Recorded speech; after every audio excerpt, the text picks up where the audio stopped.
కోటప్ప కొండకు వస్తానని మొక్కుకున్నా.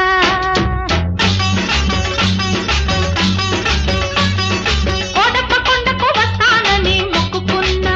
ఆరు బయట ఎండలో సరుగు తోట నీడలో బుచ్చిబాబు కనిపిస్తే నా కోసం పడి చస్తే నొదొక టెంకాయ కొడతానని కోటప్ప కొండకు వస్తానని మొక్కుకున్నా.